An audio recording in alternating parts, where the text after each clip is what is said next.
Welcome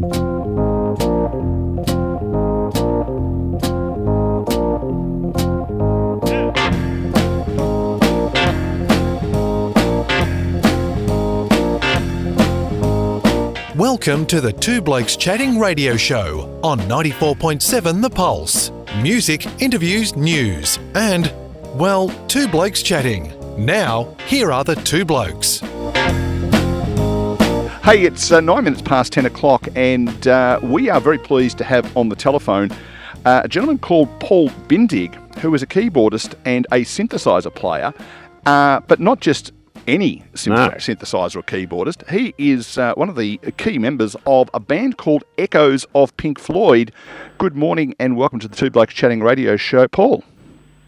G'day, Robert and Neil. How are you? Going very well indeed. Thanks for joining us. It's great to have you on board. It's my pleasure to be here. Thanks for chatting to me. No, and chatting. Oh, he's picked up on the branding. Well done. Yeah, good work.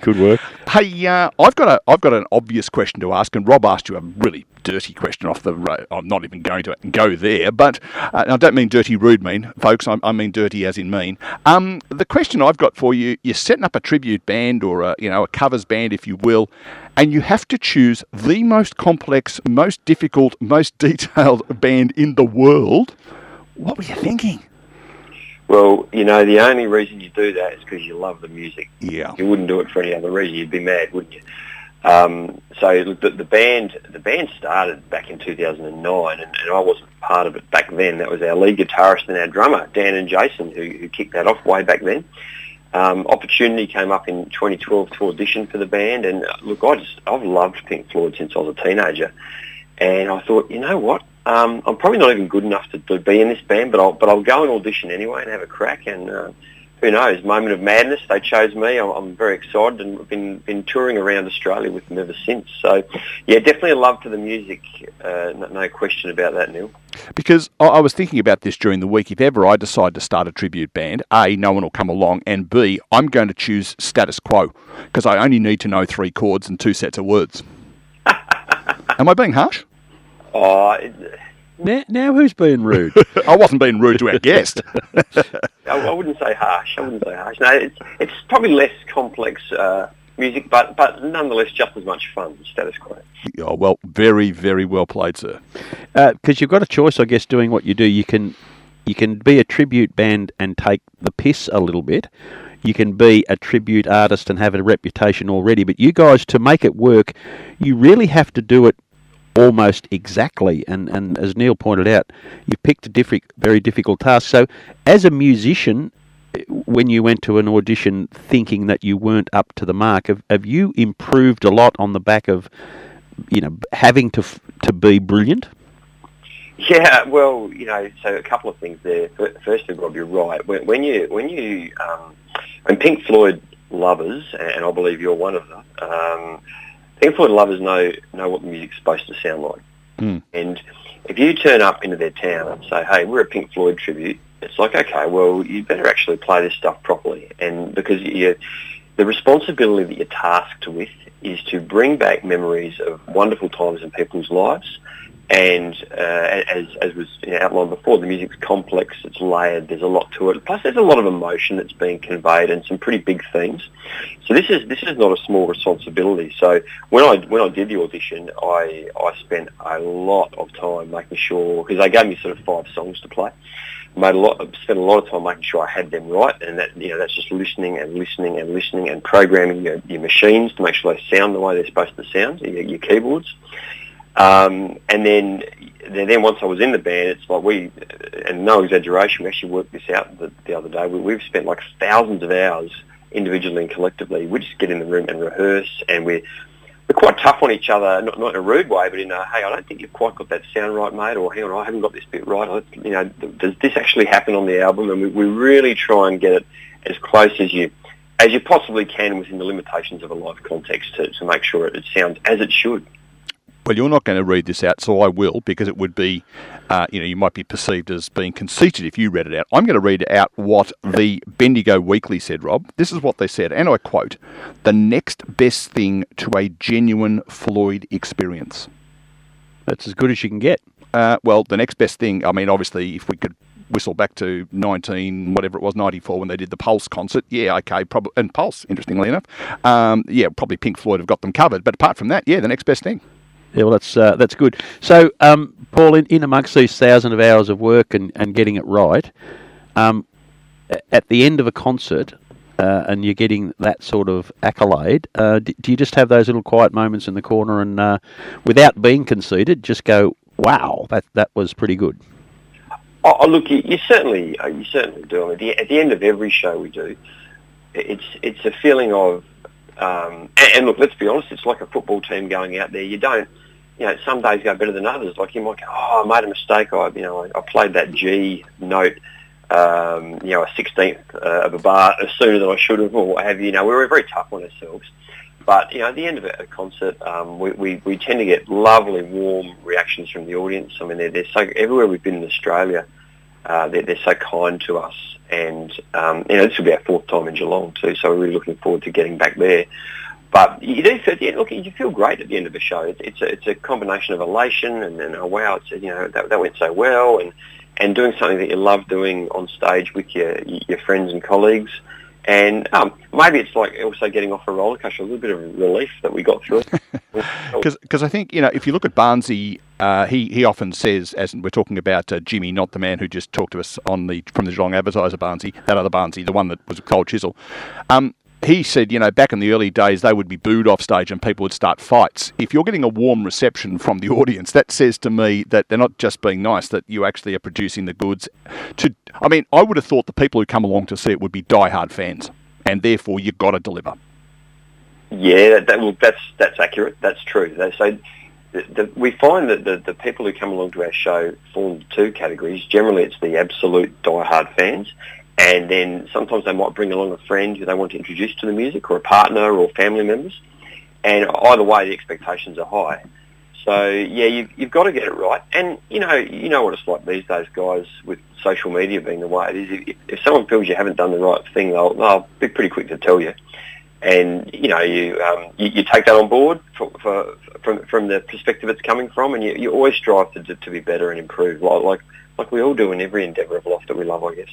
I have been amazed over my time in mid-60s now, and had all this music as a kid. I get really excited when I hear a teenager or someone in their 20s talking about how good Pink Floyd or Cat Stevens or Neil Diamond was, because that music of that era really does capture all ages. I was going to ask you about the audience. You may have already answered it, but do you attract a bit of a younger demographic that have caught on to that great music of the 70s?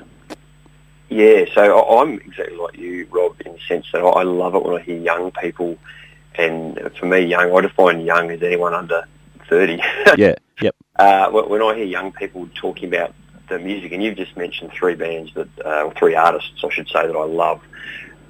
And so what we try and do, so with our show, we offer a fairly heavy discount for under 18s for that reason, because we really like people to bring their kids along.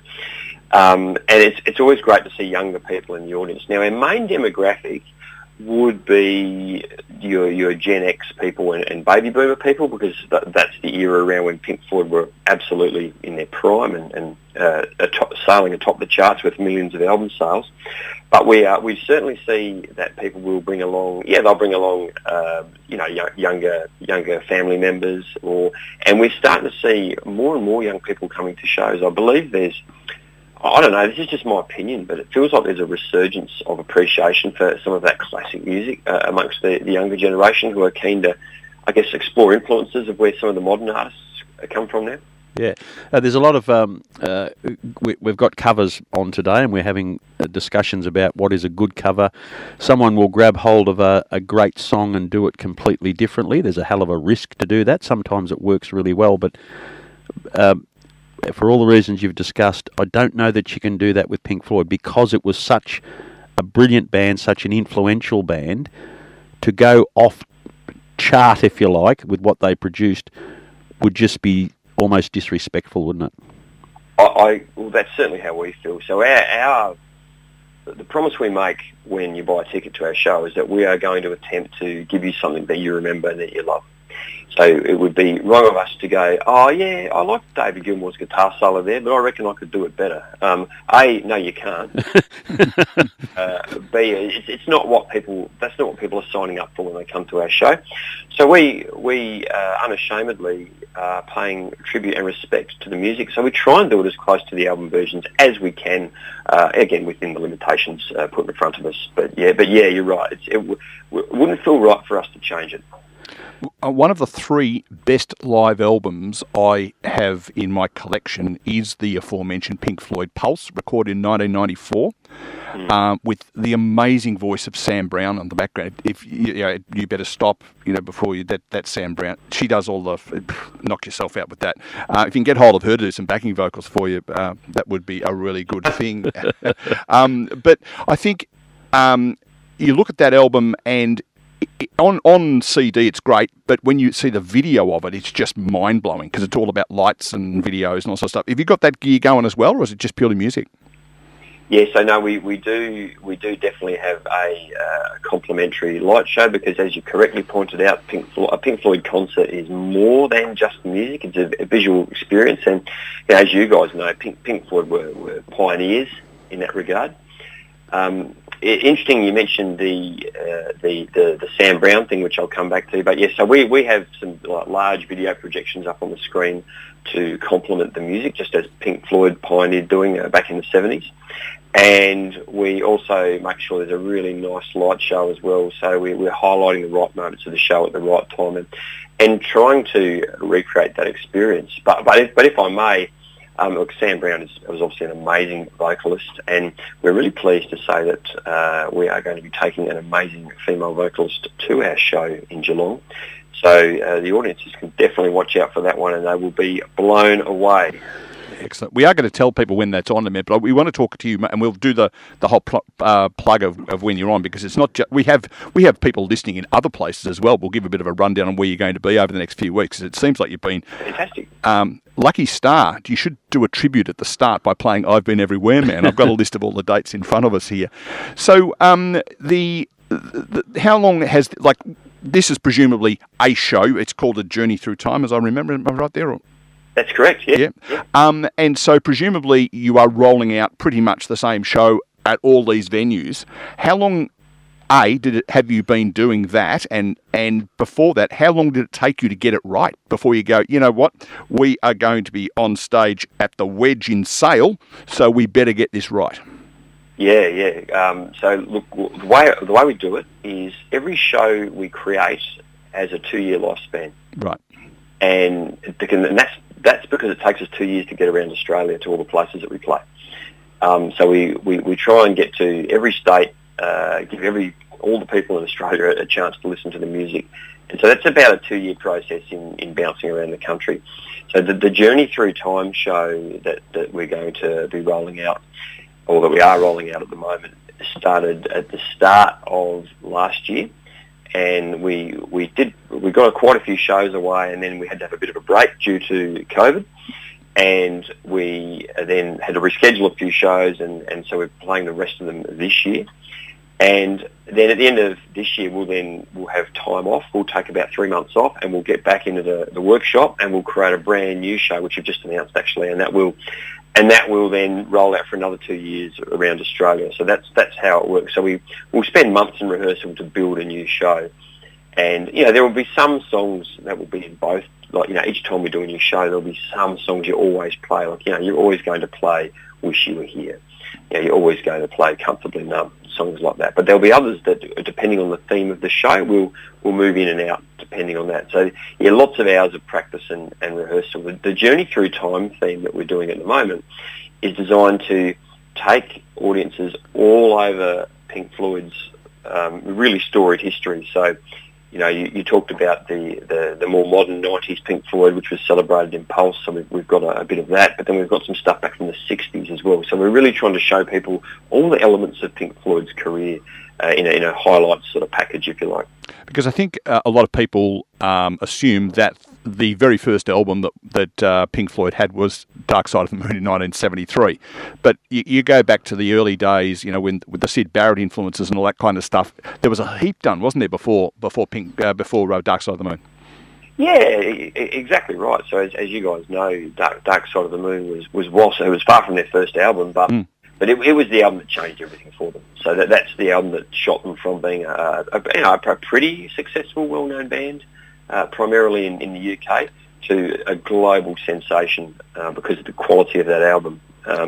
So yeah, there was a lot of great stuff they did before that, and we dip our toe in the water there too in this show, just to pay tribute to some of the stuff. And you mentioned Sid Barrett, their original frontman and muse and inspiration, and who had a sad and tragic story in the end, but he was front and centre of what they were doing in the early days, no doubt.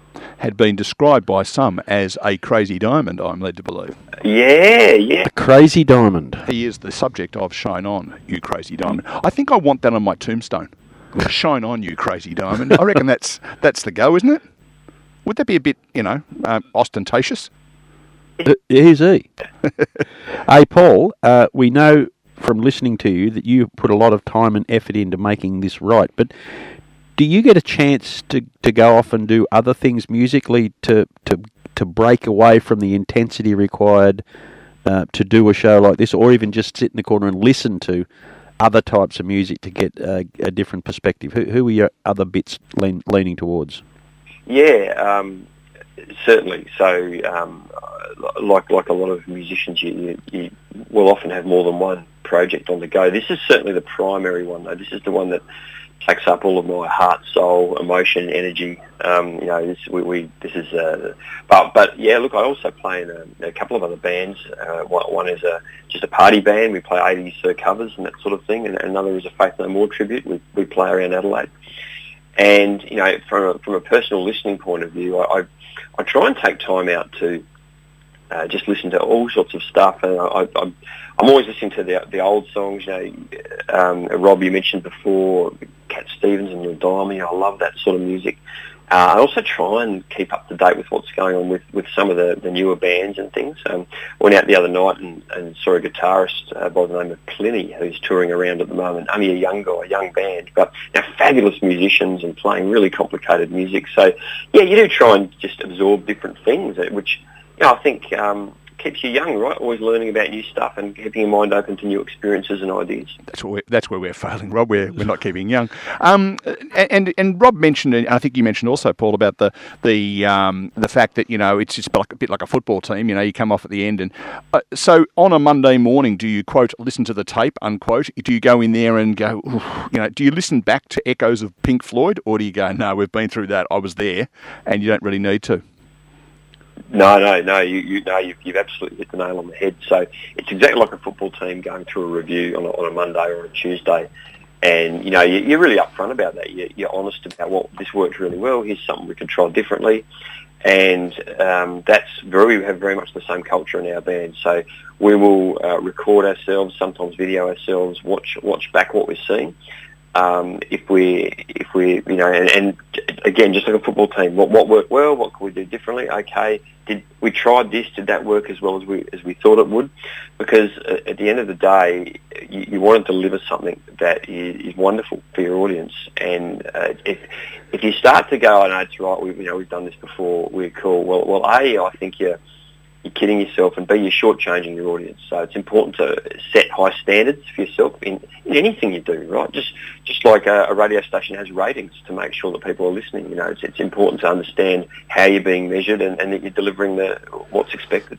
Before Neil gets into the dates, Paul, I'll take the opportunity to congratulate you and apologise at the same time, because Neil alerted to a quip earlier where I suggested you just in this for a quid, but it's pretty clear. That was the dirty question, folks. The passion that you are delivering about what is the most important thing about all this, and it is clearly your audience, and you win an enormous amount of respect from me for that. So good on you. Thank you very much. And the other thing that I've just checked the dates, and the other thing that we acknowledge is, as a muso, you probably keep late hours. Last night, the band played in Albany in WA, and tonight are playing in Perth. So, in fact, while it's 28 minutes past 10 here, it's 28 minutes past 8 where Paul is. So, thanks for getting up early. More congratulations going your way, buddy. Yeah, now I've got to be honest and correct you there. We were scheduled to play in Albany and Perth this weekend. Ah. We had to postpone that show because of COVID, so we're playing that one early next year. So thank you for your kind words. You could have just run with it. Credit. Yeah. Okay, so coming up, I'm going to read out what's on your press release. So if it's wrong, I blame Mark. Okay, so next Friday night, the 27th of May, Kyneton Town Hall in Kyneton, not surprisingly. The big one, Saturday the 28th of May, that's next Saturday night. That is 7 days from now at the Geelong Performing Arts Centre in Geelong. You can get tickets there at geelongartscentre.org.au. One of the things I really liked about the press release, it talks about, and I might be wrong again, but you engage a group of youngsters, local youngsters, to do the Another Brick in the Wall Part 2. We don't need no education. Presumably you've got a group from around Geelong as well? Now, again, we have to tell our press agent off Mark there, because that's not quite right either. And let me explain that. So we normally do. So this will be, I think I said, our fourth time in Geelong, I believe, and we've always had a group of young performers come along with us.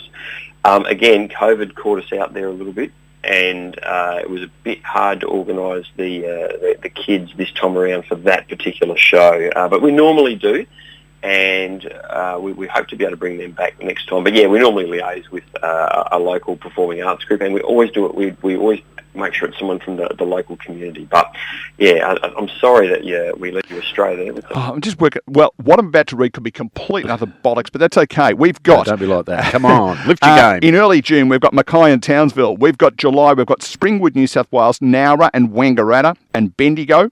We've got August, we're looking at Caloundra and Redcliffe, Rockhampton and Gladstone, Penrith and Chatswood in September, and in November in Horsham. So you're getting all over the place. Yeah, and all those things are 100% correct. Phew, that's a relief. So next Saturday night, tickets no doubt at the Geelong Arts Centre. Yes, www.geelongartscentre.org.au, or give them a call on 1300 251 200. That's 1300 251 200. I'll have to check my diary. Yeah, get out there. I can't go, sadly, because I've got a preordained function to attend, but... I'm going to see if I can get there. That's going to be my go. Yeah, it'll be damn good.